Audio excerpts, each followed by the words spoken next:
Ouais, je laisse la place à Joey. Bonjour tout le monde, je vais vous donner encore un petit 20 secondes pour vous asseoir, puis ensuite je vais commencer.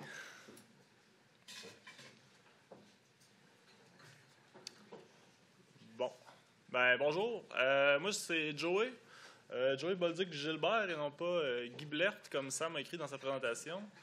Un petit peu de contexte sur ça.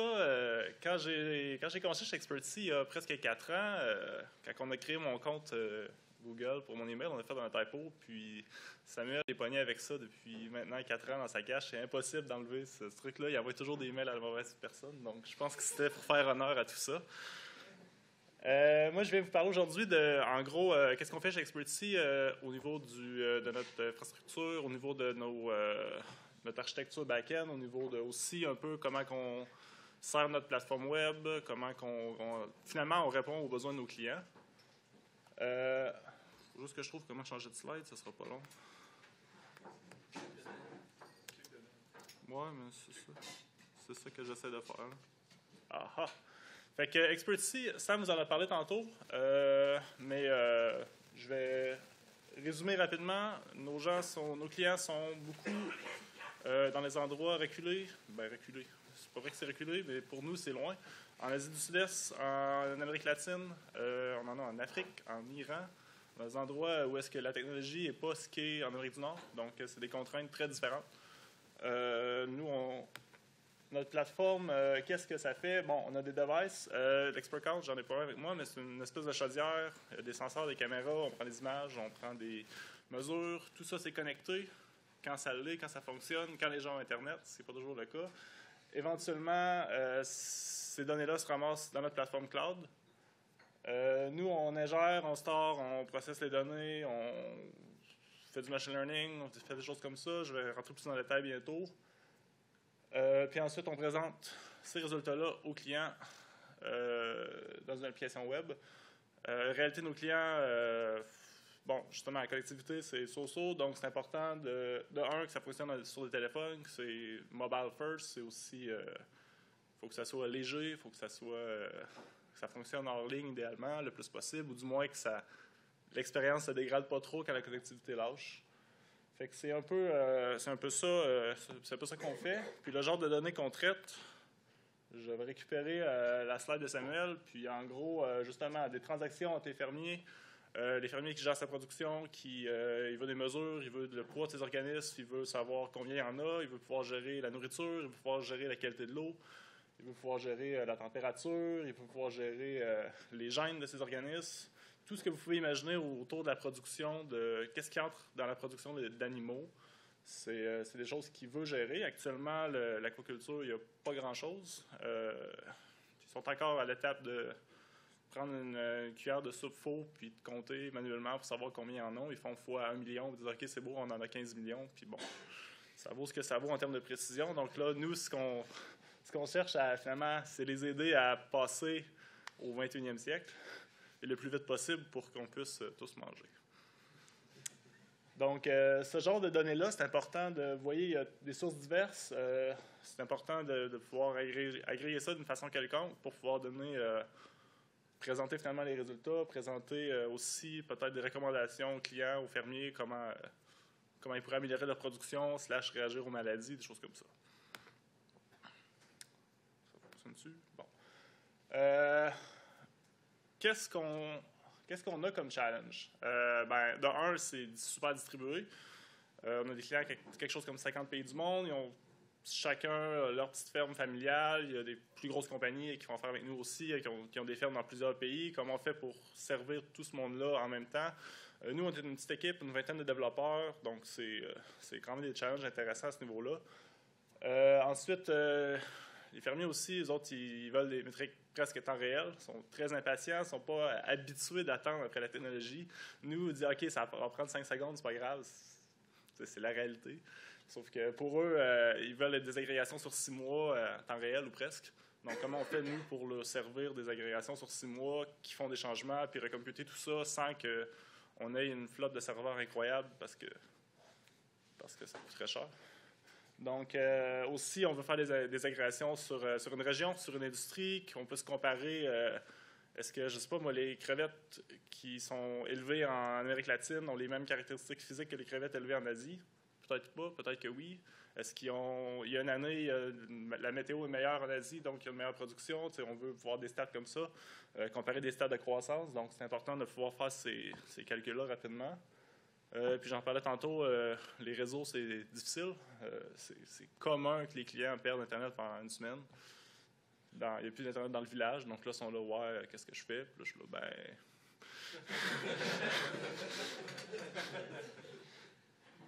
Donc, je vais faire un pas en arrière, puis ensuite, je vais vous présenter notre solution à tout ça. Vous avez peut-être, moi j'ai fait du génie informatique, donc j'ai pas fait beaucoup d'informatique théorique. Vous avez peut-être, je ne sais pas si vous avez vu ça dans d'autres programmes, mais le théorème de CAP, qu'est-ce que ça dit en gros? C'est au niveau des systèmes distribués des bases de données. Ça dit que tu as comme 3 concepts clés dans un système distribué: la consistance des données, l'availability, puis la résistance aux problèmes de réseau. Puis tu es obligé d'en choisir 2, puis le 3e, tu ne pourras pas l'avoir. En gros, ce que ça veut dire, c'est, bon, consistance, c'est comme si finalement tu parlais à juste un système. Donc, tu fais un write, après ça, tu fais un read, puis tu obtiens ce que tu as écrit. L'availability, bon, si ça fonctionne, je pense que c'est assez facile à comprendre. Puis la partition tolerance, en gros, c'est qu'est-ce qui se passe si entre 2 nodes, le lien est down? Ben, tu sais, est-ce que ça va continuer à fonctionner, oui ou non? C'est un peu ça le théorème. Ça a été émis par Eric Brewer à Berkeley, ça a été prouvé au MIT, c'est assez accepté de nos jours comme état des choses. Il y a différents, on peut représenter ça sur un triangle, il y a différents types de bases de données qui répondent à différents besoins.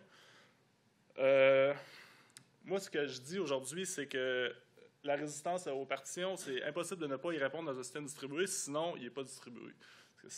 Parce que c'est sûr qu'un jour, le réseau va tomber pour une raison ou une autre. C'est même Amazon on des downtime. Donc, tu ne peux pas dire « Ah oui, moi, mon réseau ne tombera pas. » Donc, nécessairement, il faut que tu fasses un choix entre l'availability et la consistance entre tes données. Parce que l'autre option n'est pas vraiment valable. L'availability, c'est quand ton système est down, mais les utilisateurs sont frustrés, toi, tu perds de l'argent, peut-être qu'eux perdent de l'argent. Donc, probablement que ce qui est le moins critique dans tout ça, c'est la consistance. Dans le sens que, oui, je pense qu'éventuellement, c'est important d'avoir les bons résultats, mais si pendant 30 secondes, tu n'as pas vraiment à jour, ben, tu n'as probablement pas la fin du monde dans la très grosse majorité des systèmes. Certains systèmes, comme par exemple quelque chose qui conduit une navette spatiale, peut-être, mais dans le cas de l'aquaculture, c'est rarement une question de vie ou de mort, de vie ou de mort. Fait que, comment on résout ça? Ben, moi, je pense qu'il faut définir le problème pour ensuite s'y attaquer. Qu'est-ce qu'un système de données? En gros, ça sert à répondre à des questions. Puis, finalement, on peut simplifier ça avec une seule équation. Tu poses une question, tu appliques une fonction X sur tes données, tu as la réponse. Bon, c'est très simpliste, mais ça permet de passer au point suivant. Donc, ça permet de répondre à des questions. Puis, il y a beaucoup de complexité qui est causée à cause que les données peuvent changer. Donc, peut-être qu'on pourrait penser à une architecture qui permettrait de un peu éviter ces problématiques-là. Puis un autre point aussi, évidemment, c'est impossible de dire ben, c'est beau, je vais faire un gros select étoile sur toute ma base de données pour toutes les requêtes que le client va te poser. Parce que clairement, ça ne fonctionnera pas dès que tu as un certain nombre de données. Donc, par contre, il y a moyen de mitiger ces problèmes. Une des premières approches qui a été prise pour ça, c'est par Nathan Marks, c'est l'architecture lambda. Ce que ça dit, en gros, c'est tes données entrent à gauche. Ça part dans 2 sections. Tu as ce qu'on appelle le speed layer, qui est la partie temps réel, qui mange tes données pour le temps réel, matérialise ça dans une base de données. Tu as aussi la partie batch, qui te permet de faire des agrégations, des choses comme ça. Puis ensuite, ça va aussi matérialiser ça dans un autre ou la même base de données, puis ensuite, tu sers ces données-là selon qu'est-ce que tu as besoin d'une donnée agrégée ou une donnée temps réel, atomique, au client. Ça, ben, c'est cool, ça fonctionne. Un des problèmes de tout ça, c'est que ça veut aussi dire par la bande que tu dupliques toute ta logique business 2 fois. Probablement que les technologies qui sont bonnes pour faire du batch ne sont pas très bonnes pour faire du speed, etc. Donc, ça a comme des coûts importants en ingénierie pour monter cette architecture-là et que ça fonctionne. Puis aussi, un autre problème, c'est qu'au client, quand tu fais une requête, ben là, il faut que tu fasses un join entre ce qui vient du speed, ce qui vient du batch, puis matcher ça ensemble, espérer réconcilier peut-être, puis ça demande des challenges. La force, bon. Attends, je reviens en arrière. Au début, dans le fond, le concept de data lake, en gros, c'est un gros bassin, des données peu structurées. Bien, structurées, oui, entre elles, mais tout au même endroit, qu'ensuite tu fais des queries arbitraires là-dessus.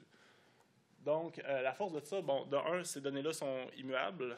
Ça, c'est la règle numéro un, parce que sinon, après ça, tu dois commencer à gérer des conflits, réconcilier les données, des choses comme ça. Ça a le jeu de traçabilité. Ça t'assure de... Étant donné que tu as data lake, puis tu as toutes des données à l'état brut, puis ensuite tu marches, puis tu processes, ça te permet de faire évoluer ton système rapidement. Puis aussi, c'est la nature même du système, c'est fait pour être distribué, pour scaler rapidement, des choses comme ça. Par contre, comme j'ai mentionné tantôt, complexité, avoir 2 couches, probablement des technos différentes. Puis finalement, tu ne fais pas battre cap, tu fais juste un peu réduire la complexité de manager tout ça. Ensuite, la prochaine évolution, ça a été Jay Krebs, qui travaille chez LinkedIn, qui est arrivé avec ça. Puis il dit finalement, qu'est-ce qu'on ferait si on mergeait les 2 couches ensemble, puis qu'on ferait juste vraiment accélérer la couche de batch processing pour ensuite qu'on puisse faire du real-time avec elle. Donc, nécessairement, ça divise. Le problème de duplication, il vient de disparaître. Puis il reste juste quelque chose qui est finalement relativement simple. Ensuite, exemple, on veut faire quelque chose à la maison pour nous, qu'on veut faire des agrégations sur 2 ans, mais peut-être qu'on ne veut pas impacter les services clients, mais il suffit juste de déployer une deuxième stack, de faire ça dans notre cours à nous, ça n'a aucun impact sur la production. Ça, c'est un point, ça ne bat pas CAP, sauf que par contre, c'est une abstraction simple qui permet de le contourner et de gérer ces problématiques-là.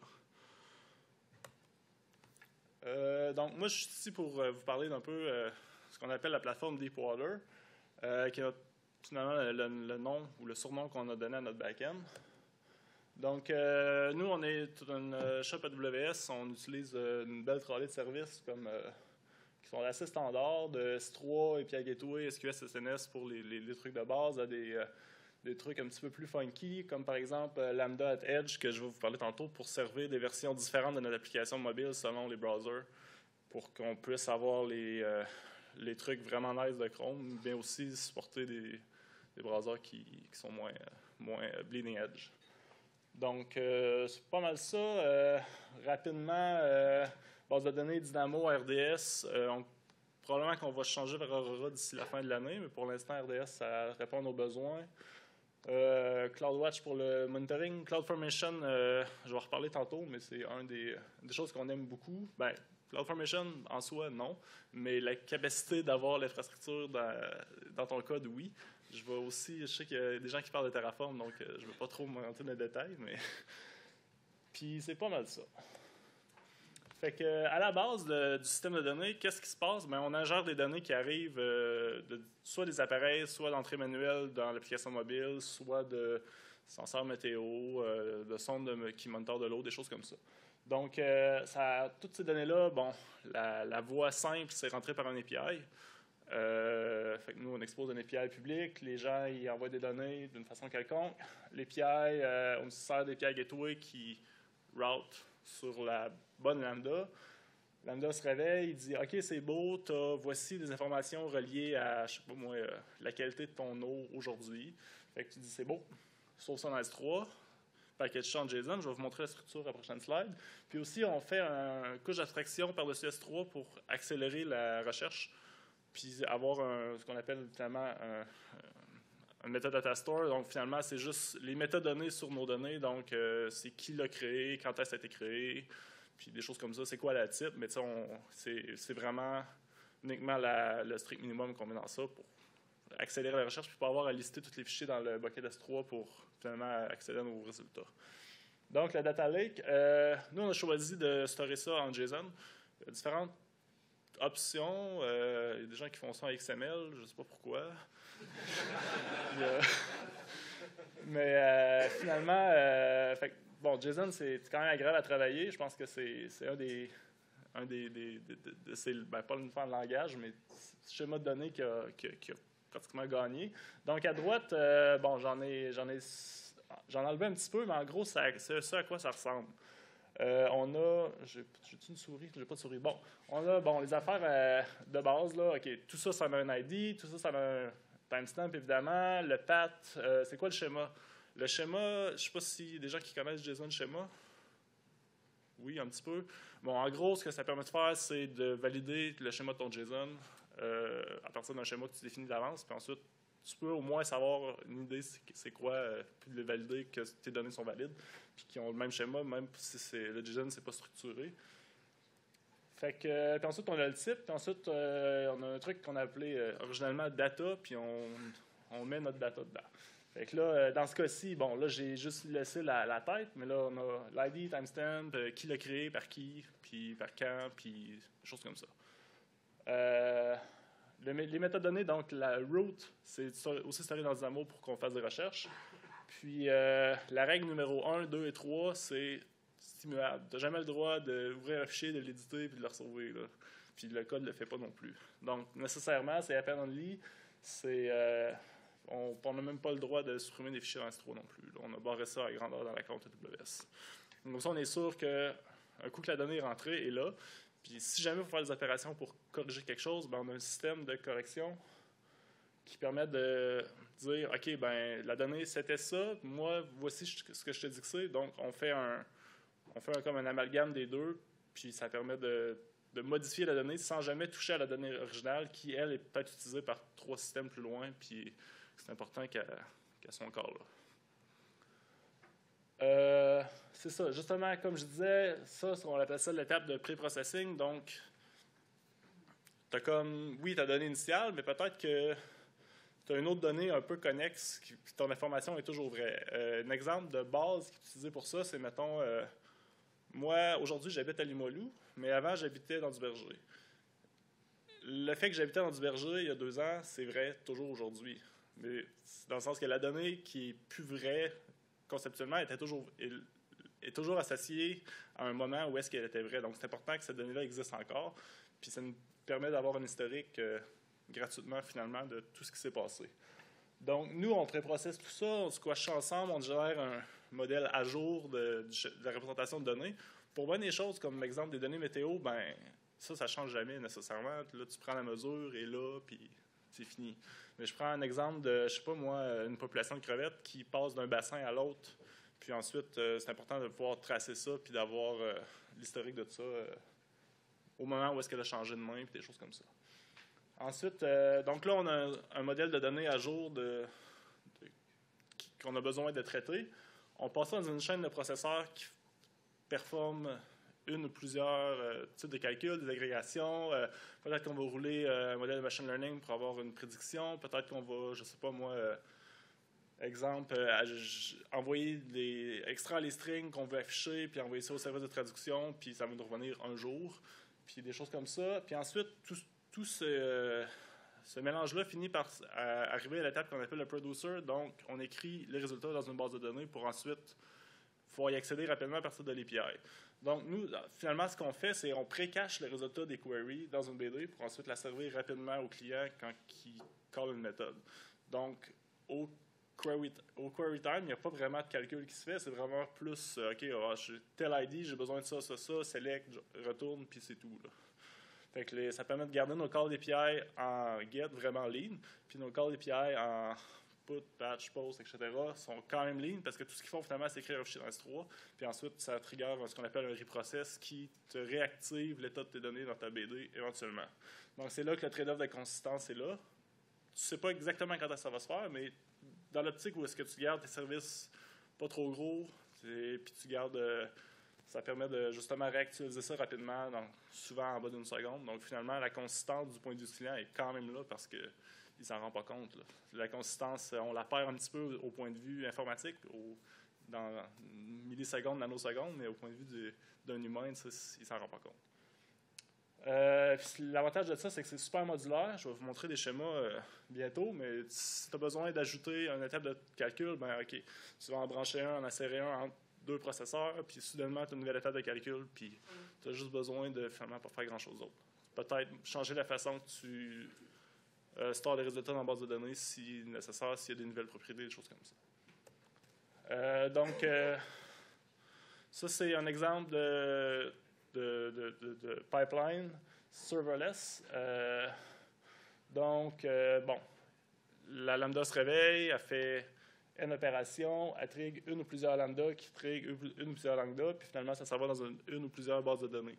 Ce qui est aussi un autre avantage de ce système-là, c'est que, bon, présentement, on écrit dans RDS, qui est une BD SQL standard. Peut-être qu'on voudrait domper ça aussi dans Elasticsearch pour s'en servir. Donc, tout ce qu'on a besoin de faire, c'est à la dernière étape, aller ajouter un hook qui écrit le résultat dans 2 BD au lieu d'une, puis c'est fini. C'est la seule modification qu'on a besoin de faire. Donc ça, c'est quand même puissant.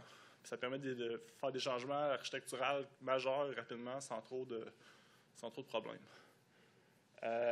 Donc ça, c'est bon, la version serverless. C'est pas dessiné, mais en fait, ce qu'on fait vraiment, c'est la lambda écrit dans une queue SQS qui réveille une lambda, qui écrit dans une queue SQS, etc. Version Docker, bon, SQS qui se fait lire par une image Docker quelconque qui fait du traitement quelconque. La raison pour laquelle on utilise Docker, dans certains cas, c'est en fait parce qu'on n'est pas capable de rentrer le code dans les lambdas, entre autres pour tout ce qui est machine learning, les librairies comme TensorFlow, etc., ça prend beaucoup d'espace, donc au niveau du déploiement, on n'a comme pas vraiment de choix. Fait que, bon, même principe, un ou plusieurs workers qui écrit dans une BD au final. Évidemment, c'est possible de mélanger tout ça. C'est très modulaire, donc on utilise Docker au strict minimum, donc tout le traitement qu'on peut faire dans des lambdas, on le fait. L'avantage de ça, tu n'as pas de préoccupé de concern de scaling, etc.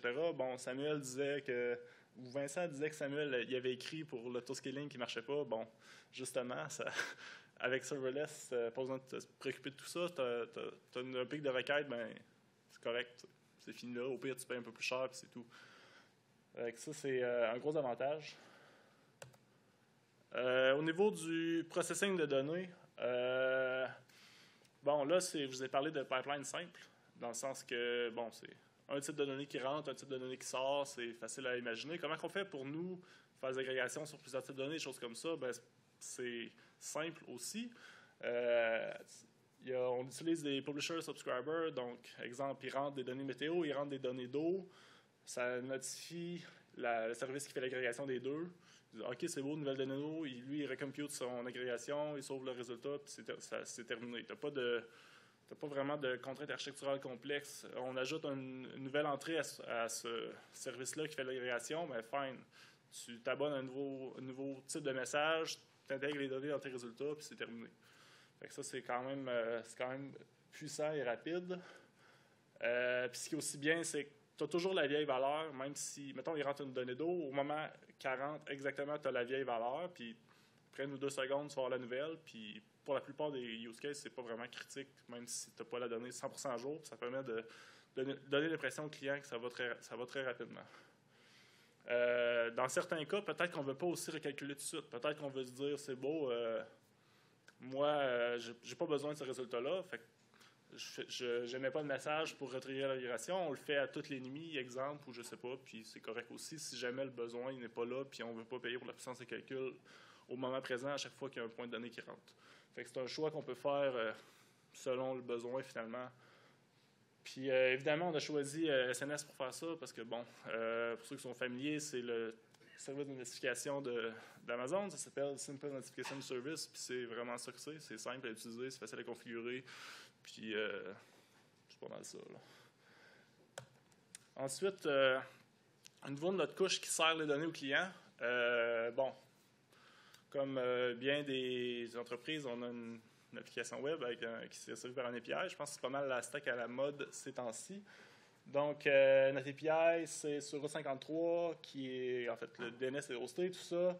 Ça poke encore un API Gateway qui va poker une ou plusieurs lambda, qui va aller lire soit dans S3, si c'est des choses comme des images, des fichiers binaires, ça va lire dans une ou plusieurs BD, puis ça va renvoyer les résultats. C'est rien d'exceptionnel comme stack, sauf que l'avantage de ça, c'est que c'est bon 100% serverless, à part RDS, mais ça s'en vient. Donc, ça permet de ne pas avoir aucune contrainte au niveau du scaling, dans le sens que c'est pas quelque chose qui nous stresse jamais.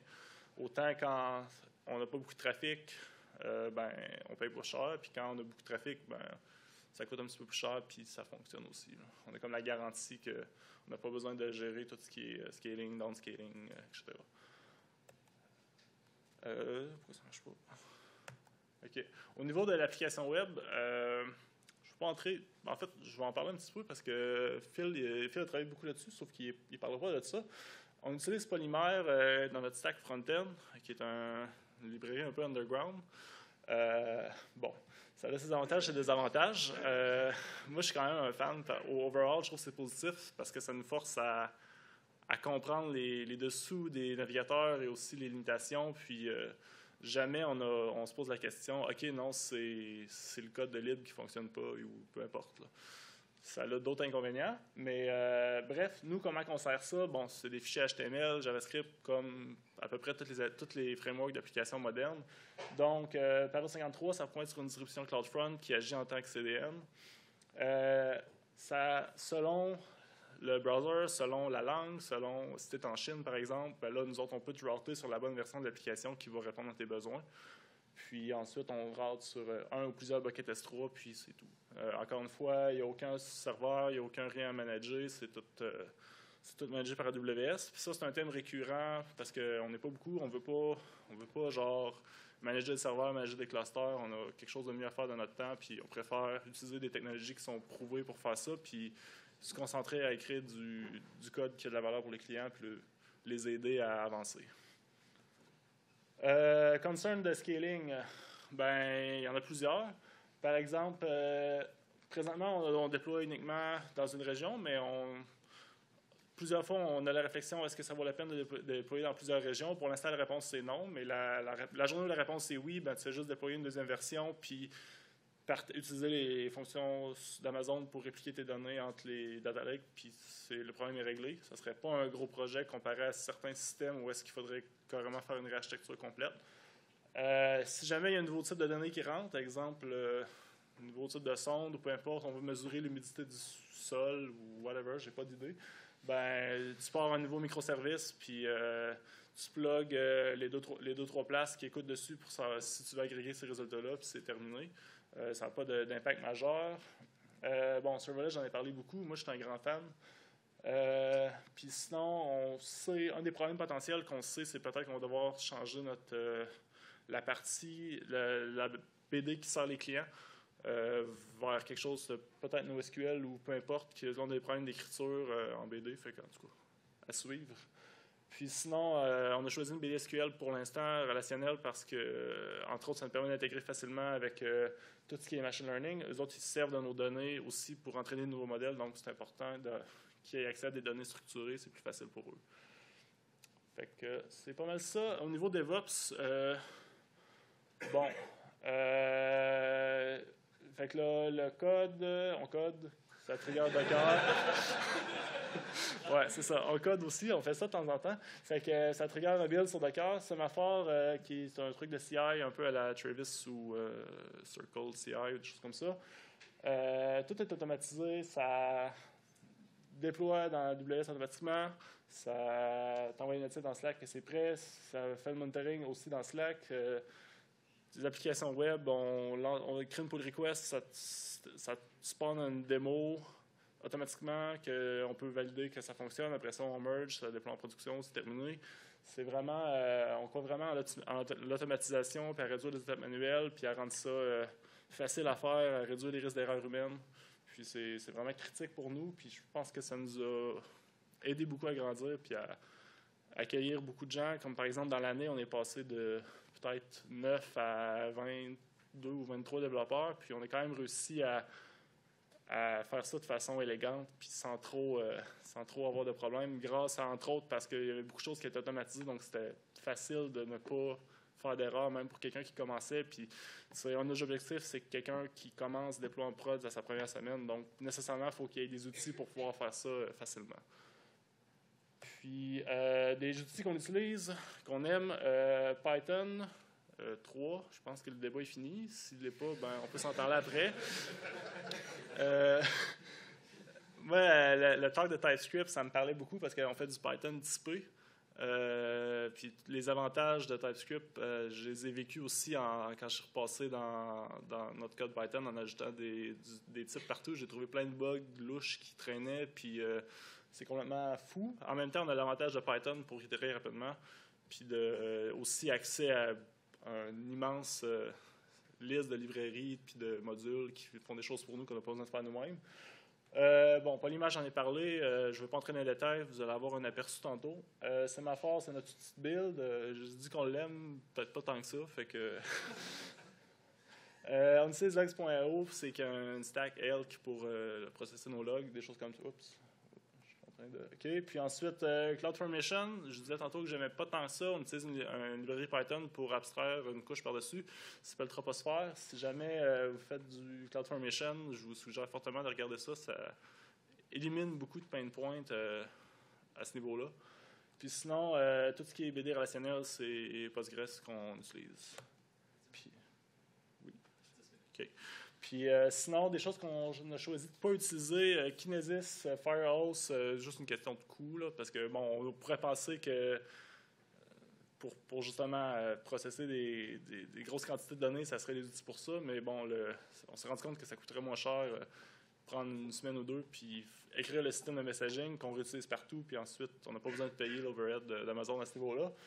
AWS IoT, c'est plus utile pour beaucoup de petits appareils simples connectés qui ne font pas grand-chose. Puis nous, on veut quand même des appareils intelligents on roule des modèles machine learning, tout ça dessus, donc c'est pas vraiment le bon use case. Puis pour l'instant, tout ce qui est Cassandra, Hadoop et autres technologies similaires là, pour les bases de données, pour l'instant, on n'a pas besoin, puis on aimerait ça s'éviter la complexité de manager tout ça, donc c'est ça. Encore une fois, moi aussi, je vais partager mes slides sur le Slack. Puis, si vous voulez les références plus théoriques de ce que j'ai parlé, c'est là. Puis sinon, je suis rendu aux questions. Oui?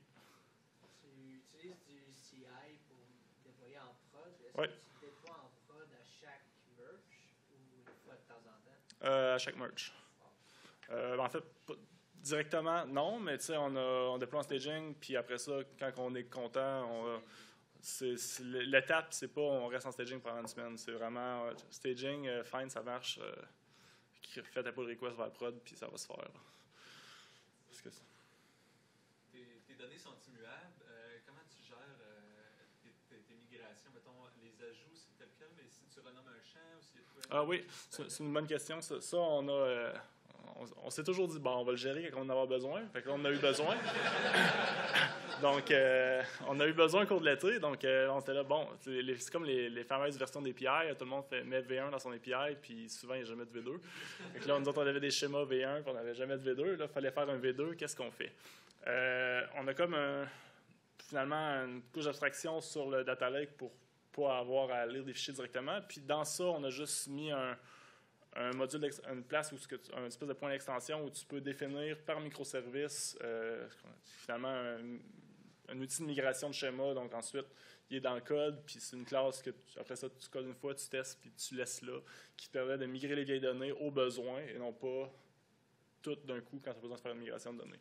Donc on dit, je sais pas, moi j'ai un schéma V1 dans le data lake, j'en ai besoin dans le mode V2 pour faire un traitement X. Ben, je fais load, puis ça me donne le schéma en V2 automatiquement à cause du point d'extension qui a été défini par injection plus haut. Si tu lis la même donnée plusieurs fois, il va y avoir plusieurs fois ce processus. Non, c'est ça. Si on lit la même donnée plusieurs fois, on fait aussi une cache pour justement pas remigrer chaque donnée une fois parce que ça serait peu optimal. Oui. Tu utilises des lambda qui callent d'autres lambda, qui callent d'autres lambda. Ouais. As-tu un moyen de gérer le workflow entre tous ces calls-là? Est-ce que tu sais quel lambda qui est plus utilisé ou par où est-ce que tes données passent? Comment tu gères ça? On utilise X-Ray, qui est un outil d'Amazon pour ça. Ça nous permet de voir un peu une trace high level, oui, mais assez en détail pour dire, OK, non, ce qui ne fonctionne pas dans cette requête-là ou dans ce processing-là, c'est la requête en BD, ou plutôt, non, c'est les accès S3 ou peu importe.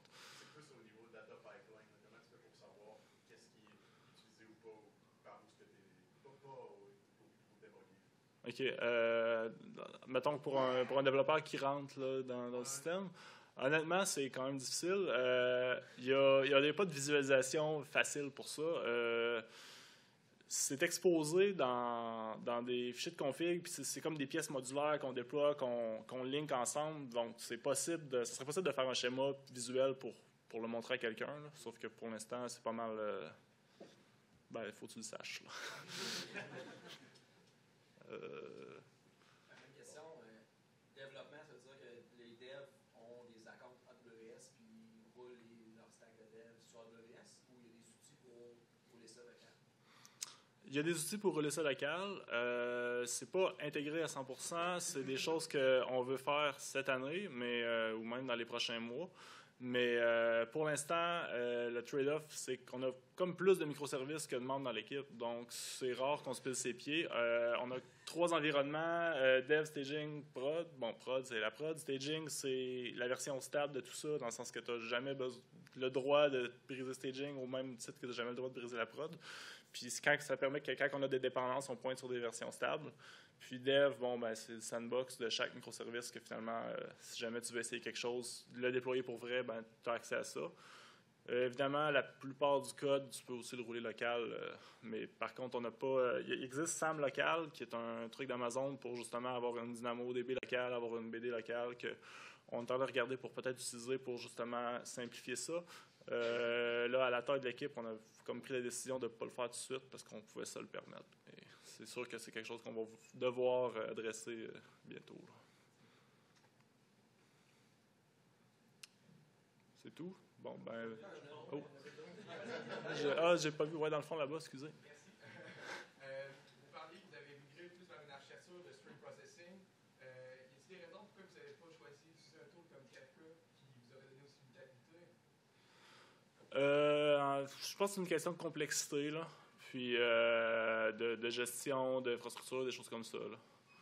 J'ai semi-participé à l'élaboration, j'ai fait beaucoup de maintenance, puis je l'ai fait évoluer, mais peut-être tu peux peut-être en parler avec Samuel, qui est assis à 2 chaises de toi, puis il va sûrement pouvoir te répondre dans les prochaines minutes. C'est rendu noir, soudainement. C'est encore du temps. Moi, j'étais vraiment juste curieux. Tu disais, vous déployez du Python sur Lambda, puis vous savez, pour des process qui sont plus partout, vous déployez des instances. On déploie des images de cœur sur EC2 avec ECS. J'imagine que c'est des long-running process. Oui, c'est pour ces modèles de traitement d'images, de machine learning, d'agrégation, de prédiction de croissance, des choses comme ça. C'est vraiment... on s'en sert au strict minimum, finalement. Là. À chaque fois qu'il y a une image du bucket rentre dans... les images de cœur sont... Bon, il y en a un certain nombre qui sont up 100% du temps, puis d'autres qu'on spin sont des règles de scaling pour répondre aux demandes. Oui, c'est ça. J'ai une autre aussi. Oui. Vous storez des données dans DynamoDB puis aussi dans S3. Comment vous gérez, mettons que DynamoDB est down au moment où tu viens pour écrire ta donnée? Tu vas écrire des trucs dans S3, mais tu as une désynchronisation potentielle. Est-ce qu'il y a un mécanisme pour corriger cette désynchronisation-là? Non. Mais par contre, ça ne serait pas difficile parce que la vérité, c'est S3, point. Okay. Donc, il faudrait juste faire le diff, entre guillemets. C'est pas trivial, mais bon, en même temps, Dynamo, c'est plus ou moins down souvent, là, dans le sens que en effet. Donc, c'est peut-être quelque chose qu'il faudrait regarder pour gérer dans le futur. Oui, ça va être Vincent qui va faire ça. Ça va prendre une semaine, ça va être fini.